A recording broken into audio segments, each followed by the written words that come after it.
What is the difference between rolling a dice and investing in inventing a new drug to cure Alzheimer's? When rolling a dice, you know the outcomes that are possible and the odds for these outcomes. However, when inventing a new drug, you have no idea about the possible outcomes. Both huge unknown profits or mammoth undefined losses can arise. You face enormous uncertainty about the possible outcomes, let alone knowing the odds of these outcomes.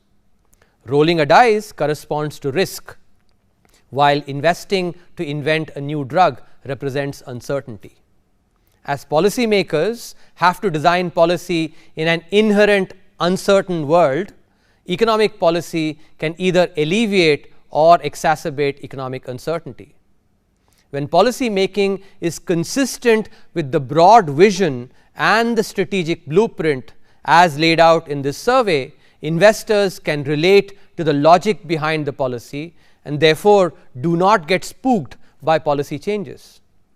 In contrast, if a broad blueprint is not laid out or policy changes go outside the blueprint, then such uncertainty can indeed spook investors and thereby affect investment in the economy.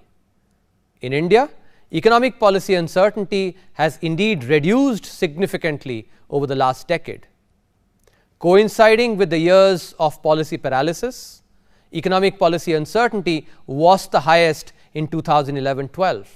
Since then, it has declined secularly. The continued decrease in economic policy uncertainty in India post 2015 especially is exceptional because it contrasts sharply with the increase in economic policy uncertainty in major countries during this period, including the United States. As is expected, episodes of greater uncertainty, such as the taper tantrum in 2013, exhibit elevated economic policy uncertainty. Economic policy uncertainty also correlates strongly with the macroeconomic environment, business conditions, and other economic variables. In this chapter, we show that economic policy uncertainty affects investment. An increase in the same affects investment for about 5 quarters. Therefore, policies should be kept within the ambit of the broad vision and strategy for the macroeconomy. Also, what gets measured gets acted upon. So, economic policy uncertainty must be tracked at the highest level on a quarterly basis.